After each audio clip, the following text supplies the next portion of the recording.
Patricia Tallman on the Fishbowl. Welcome. Thank you so much. I love the name of it, by the way. Thank you. It's Thank very you. cool. Thank you for taking the time to swim in the bowl with me. Anytime. I hope the temperature is just right. It feels so good right now. Yeah, so far. Especially here in Pittsburgh. I mean, we've had some rough weather the past couple of weeks, but it looks like we're finally. Really? Because now there's sun today, and I'm taking heart by the sunshine. Yes, yesterday not so much. Not so much. When the snow came down, I was like, wait a minute, I didn't sign up for this. Right. I don't think any of us did. Well, first let me just say that I am a huge fan of your work. Thank you.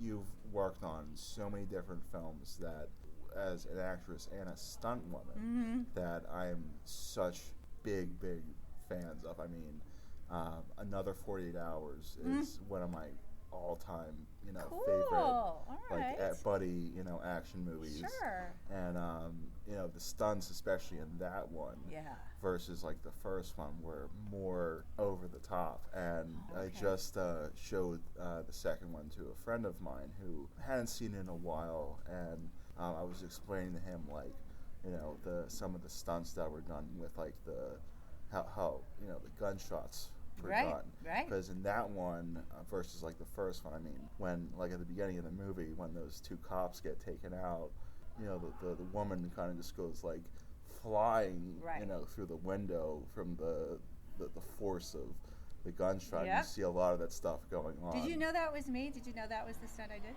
Yes. Yeah. Okay. Good. Yes, that's why I brought it up. That's why you brought it up. Okay. Yeah. All right. Cool. I was just checking. Yeah. And I also kind of feel like I have to say this since we're at a horror con. Your role in Night of the Living Dead was amazing. I think as far as any remake version of George's movies, I thought that was the best kind of like reinterpretation that was done. I love that. I mean, they updated it, and I love that George made Barbara more realistic and and turned her into a hero. And I love, Tom had started to tell me about his concept about it. I just think that they did a great job in updating it with keeping an homage and honoring the original, but making it different enough to keep us interested. Exactly. Yeah, I think they did an amazing job with that. And I always have to throw this in any interview that I do, but I actually have George's desk. Oh, what? Really? Yeah.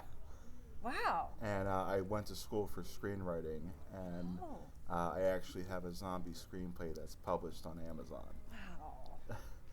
Good for you. That's pretty incredible. Yeah.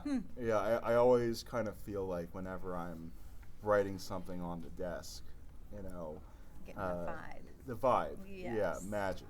Magic is Of course called. you are. Yeah. Absolutely. Yeah, I've told that story to other people, and they say that sounds like a Stephen King story. Yeah, right? Oh, my God. You can only write when you sit at this desk, and it only is all blood and guts. Right. Yeah.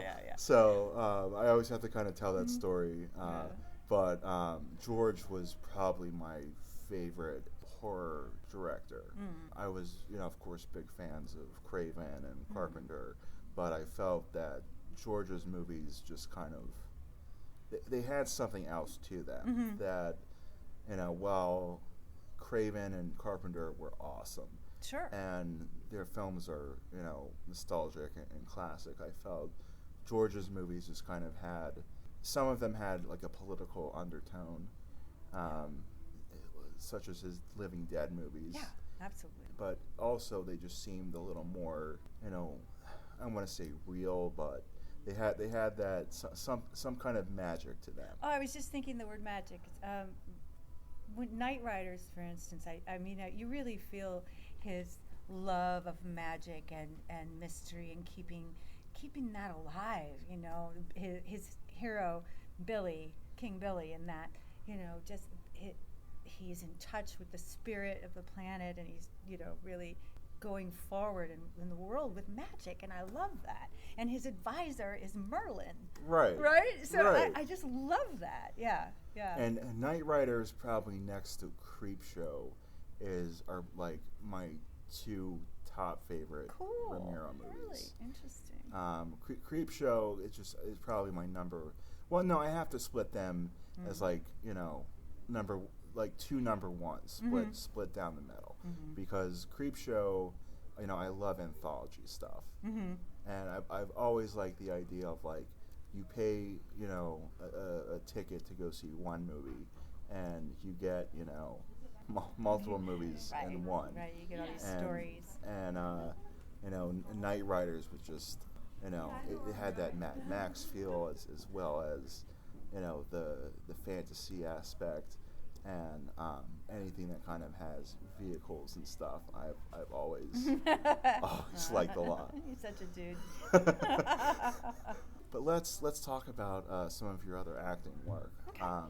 I'm a big fan of Babylon 5 Thank you. and Star Trek. Yeah.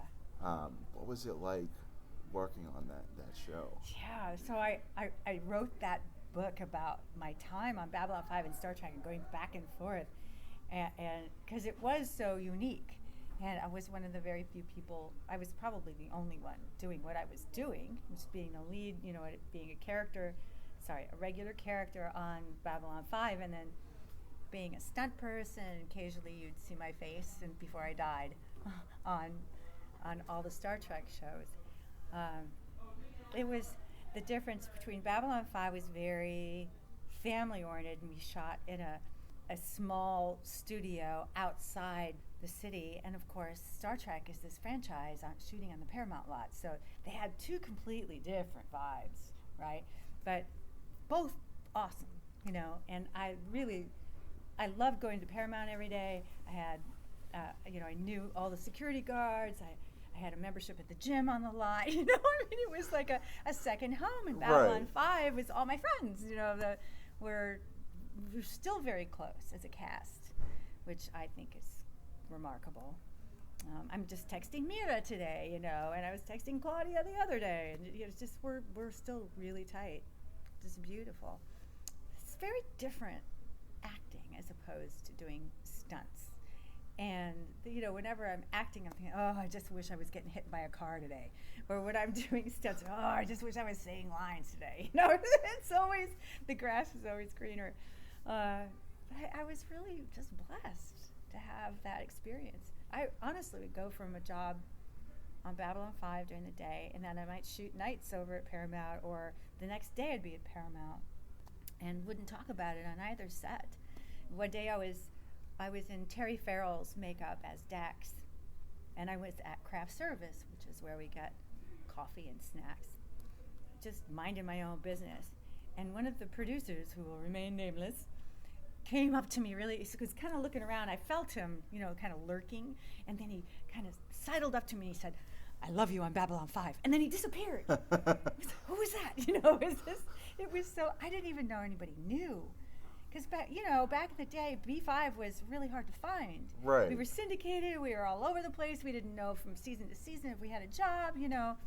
It was like the Wild West of making shows. But Paramount was very, all the Star Trek shows, very regimented and very regular work. So yeah, I was really lucky. Awesome. Yeah. Awesome. So, what approach, I guess, do you take to acting as like a regular acting role versus a stunt woman role? Acting, I'm really very much, a method actor. I like to make it as real as possible. Like when I was watching Night of the Living Dead a little while ago at a fan event, I felt like it really held up acting-wise. Everybody was really good. We were very natural. We were real. We tried to keep it real, and I think it really holds up, which I'm proud of. I definitely think it does. For stunts, I watch what my actress is doing. If I'm doubling somebody, or if I'm just a character of myself and then I'm involved in some sort of stunt, I'm there to serve their story. It's not about me or my interpretation, really. I'm there to do what the stunt coordinator and the director and the cinematographer have decided needs to happen in that action. So it's a different kind of creativity. It's more about doing the action, making it look visceral and honest, and not getting hurt because you want to get up and do it again. And acting that's my art. Like they turn it over to me then at that point. and I get to decide, as an actor. Right. And that's the joy of that. And on Babylon 5, having, as you probably know, in series, you'll have different directors every week. And they may rotate, you may know those directors well, but every other week is the most, because they've got to prep, Right. they've got to shoot it, and then they've got to edit it. So they've got to be part of this process. It's constant. The person that is the constant is your director of photography, your DP.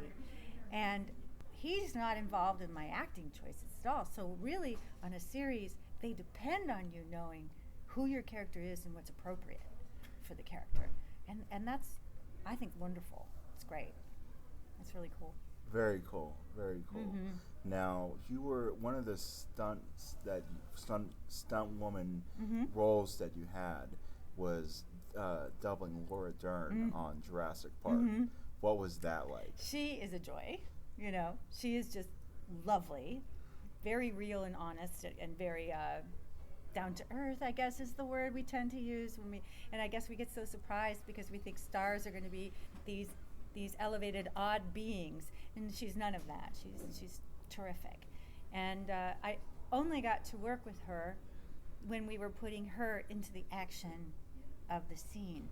So I doubled her, for instance, in the Jeep sequence where the T-Rex is chasing the Jeep, and Jeff Goldblum's character's been injured. They kind of go to rescue him. They throw him in the Jeep, and they speed away, and the T-Rex is chasing the Jeep. So I really I don't even know that I saw her that day. That was such a specific action sequence that they didn't need the principal actors at all. So what am I trying to say? Just that, there's times when you're shooting action that has nothing to do with your actor, as opposed to the scene where we're in the rotunda and the raptors are chasing the humans down that scaffolding, and then Laura's character, Ellie, right? Yes. Ellie. Runs out onto the bones fall apart, she grasps onto the bones, and then they crash to the ground. And I put her into the action after we hit the ground so that she is then carrying the acting further. She gets to finish that sequence. And we did spend some time together then on that because it took forever to shoot that scene. And it was really grueling for me. But anyway, I really enjoyed getting to know her, just, making sure she was comfortable with the little bit of action she had to do, make sure she wasn't getting bruised. She's very slender, and a lot of meat on her, so I didn't want her to get banged up at all. And trying to put pads in her wardrobe so that it wouldn't, she wouldn't get bruised. It was really fun. We had a great time. Awesome. Yeah. Awesome. Now, I actually found this out through talking to Marty Schiff. Mm-hmm. One of my most recent guests that I had on my show was Paul Ben Victor. Oh, yeah. Oh, my God. And he told me that you guys were friends of some we went to school together. Yes, at CMU. Yes. Yes. Yeah. Paul was such a joy He's a hoot, to talk isn't he? to. Yeah. I just posted that interview. It's my most recent good. Okay. one on my platform. I'm on Spotify, Google Play, Stitcher, iTunes, Amazon Alexa. But I got to talk to him for like about an hour, Mm-hmm. and I actually had him on my radio show when I was at Point Park, Mm-hmm. and he was so much fun to talk to that I had to get him on again. And the way we kind of ended the interview was I could probably do 4 or 5 more hour long segments, talking to him, and the same with you, because you've had a huge extensive career, and I'm like very, very interested in hearing about a lot more of your stunt work, because I think the stunt actors and stunt women, stunt men, I was seeing that they were trying to incorporate an Academy Award for them, which I think is totally just, because films like, especially like Mad Max, Sure. Especially the most recent one. Right. While I thought I still loved it. I thought it kind of lacked in some originality with the story. I thought the stunts were mind blowing. Sure. and kind of like the evolution of like those films where like Mad Max #1, you have society kind of like starting to fall, Right. and then Road Warrior society is totally collapsed, and Thunderdome, like we have towns again. It's like the Wild West. Mm-hmm. And I thought with Fury Road, it took like the next step from where Thunderdome left off, and that was kind of like you have cities now in this post-apocalyptic wasteland, and the War Boys, the stuff that they were doing in that movie was absolutely mind-blowing. The fact that it was all like real, and I think that stunt men and stunt women should absolutely have an Academy Award place, because it's dangerous doing what you guys do, Yeah.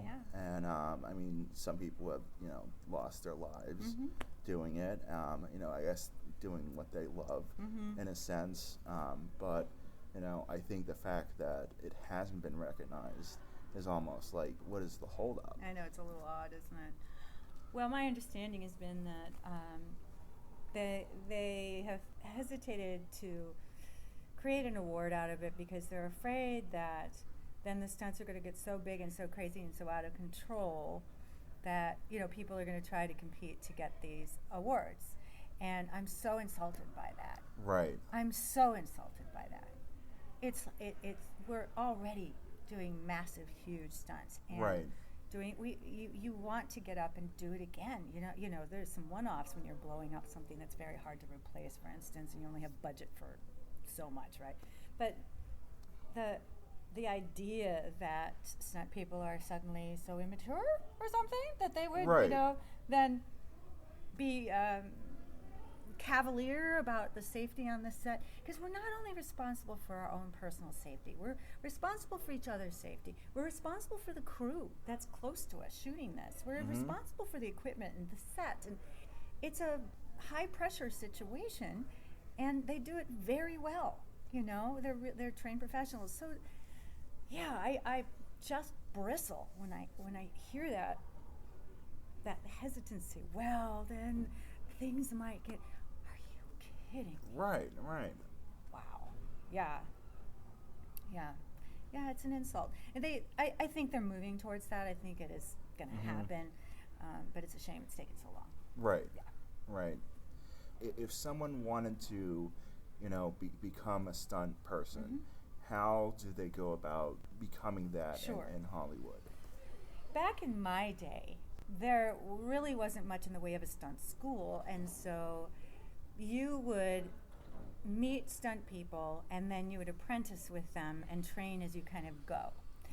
And what that means is that hopefully you've got some sort of ability to begin with that gives you the idea that you could be a stunt person. I came from a dancer background, and I also had fencing in my background just because I enjoyed it. And then I met stunt people who then trained me as I went. They said, we need you to do this. Okay, now we need you to do this. Now we need you to do this. And they trained me as I went. And it turns out I was good at it. Who knew? I didn't even think about having a stunt career before I ran into these folks. But now there seems to be some more organized way of going about it. And you can contact the stunt associations in Los Angeles, for instance. There's the Stunt Women's Association of Motion Pictures. There's the Stunt Men's Association. There's Stunts Unlimited. There's a few different groups, and you can ask them, and they'll have something to tell you. I was a member of the Stunt Women's Association of Motion Pictures, and I'm not any longer because I'm not pursuing stunts. But we always had a path to be able to tell people about. And like I said, I was always an athlete, and other people that do well tend to have maybe some martial arts background or a gymnastics background. Both are fantastic for stunts. But you don't have to. I got into martial arts after I started stunt work because I wanted to be able to do more realistic fight scenes. I love fight scenes. And I could do, I had, at Carnegie Mellon, we had stage combat classes, and that was really good training because I love that. And when I figured out that was something I was good at, no plan to continue as a stunt person at that time. I just enjoyed doing that. So there's lots of lots of little avenues, and you can make your own way. But here's the bottom line. You're going to get hurt. And it's tough. You hit the ground hard. It hurts. Your body's going to hurt. I feel like I'm an old football player or something. I have broken my back twice. I've got, parts of me that's not working so good. My hips are killing me. I'm in great shape, but it's hard. And in the morning, it takes a little while to warm it up. I live on Advil. If you're okay with that, then cool.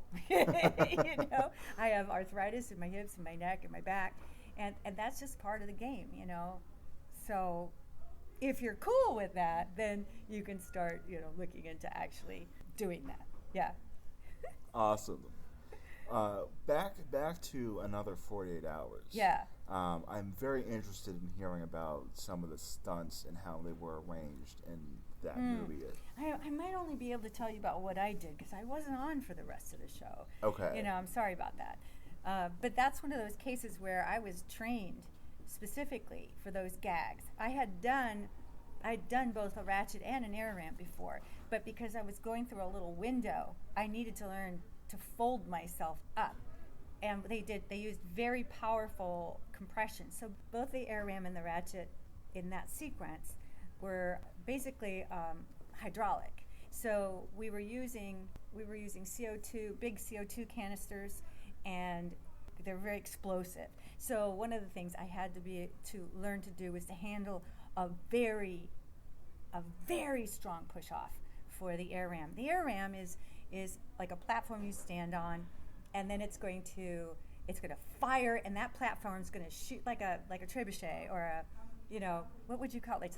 It goes like that, just sends you flying. Like a catapult. Right? Like a catapult. You're standing on it, and it's going to send you flying. So there's nothing else on you. You're just going to be standing on it. And when I trained on it for the first time, it was so the compression was so tight that my knees came up, hit me in the nose, deviated my septum, and just blood went everywhere. It was like, well, that's the way not to do it. I got to be more prepared. I wasn't prepared for the force of it. Then I learned, obviously. Right. And it was sending me. So that's for the shot that was outside. So the camera's outside, and this body just comes flying at the camera through the glass, and then I went past the camera. So that was for that. So I had to be free to do that.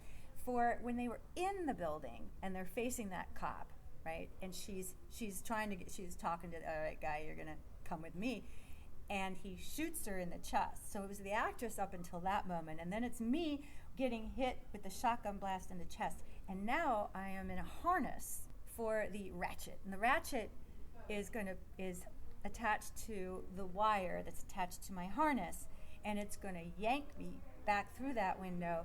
And from the camera POV, which is inside and facing me, right, it just sees me suck through that window, and then you see me hit the ground outside, right? Right. And it was pretty gnarly. And that again, that there's kind of no way to train for that one because we were just going. I was in my head going tuck, tuck, tuck, because I had to fold up right away to get through that window. I'm doing my toe touch, my fingers to my toes in a complete L shape or U shape, trying to get small enough without looking ridiculous because you want to sell the action too. Right. Yeah. And it worked. We did it. Yay. That was crazy. And they've just been playing both the first and the second on the movie channels. Really? Recently. Yeah. And I watch it every time it's on. Yeah. More so because I also kind of have to say this, having George's desk and everything. Oh. And talking specifically because you're in Night Riders. I just finished working on a vampire feature. It's like an action horror thriller, kind of cat and mouse type script. Cool. And the title, that I chose is Night Riders. Oh, cool. Only it's with an N. Yeah. Yeah. But again, on George's desk. Right. You kind of have to start there. Right. Yeah. That's cool. So I was thinking specifically like that movie with a lot of sequences that I wrote in the script because it's also kind of like a cop Sure. script as well. But I just kind of had to say that talking to you, and throw that in there. Nice. Nice. But I have two closer questions for you. Sure. And the first one is, what are some of your favorite films? And the second would be if you have any up-and-coming projects to promote. Oh, you're so sweet. Films. Okay. I love The Princess Bride. I read that book, and I thought when they were making that movie, there's no way they're going to do it justice, but it was brilliant. And I'm a Harry Potter and Lord of the Rings. I just love those movies. And I go to them when they're as comfort almost, when I'm going through stressful times. Game of Thrones. I love everything. I love fantasy, science fiction, and it takes me down all these really interesting roads. We've been so blessed that there's more and more content. How about Lock and Key? Have you watched that yet? That's amazing. Isn't it amazing? Yeah. And the Savinis. I mean, I just love that. So I could go on and on. But the project that I'm doing now kind of relates back to that, because what I'm doing is I'm leading adventures for nerds like me. So I did a whole thing in New Zealand. I took a group of 11 people around New Zealand and just created this magical mystery tour, if you will, to all the best spots. We had an incredible time. I've done that in London for Harry Potter and Doctor Who, and just horror and haunted stuff. I love that stuff, and I want to take people into a place of awe and wonder and help change their lives by doing something magical. So that's what I'm doing. We've been to Hawaii. I've got one. I'm scouting right now Scotland, because I'm going to create one in Scotland. Awesome. And it kind of depends on what's happening in the world. But my website is questretreats.com, and you can go there and just see what's coming up next. And then in between the trips, I've written one book. I'm writing another book. I have plans for the third book. So there's a bunch of stuff that's still coming up. I'm still recreating myself. I'm not really acting anymore. Certainly not doing stunts anymore. I'm 62. I want to enjoy this differently now. Right. And I finally met the love of my life. I've been single most of the time and raised my own kid, and just thought that was never going to happen for me. And I turned around, and somebody that I've known since I was 17 years old, and I looked at him and he looked at me, and it was like, oh, it's you. And he's my soulmate, sitting there all this time. It's crazy. So I'm just in a new phase of things here at the ripe old age of 62. Fantastic. It's pretty amazing. Fantastic. Yeah, and I just want to, bring that to everybody else. I want to share magic with everybody. I love it. Awesome. Well, Patricia, thank you so much for taking the time to swim in the bowl with me. Oh, thanks for having me here. The water is fine. Awesome.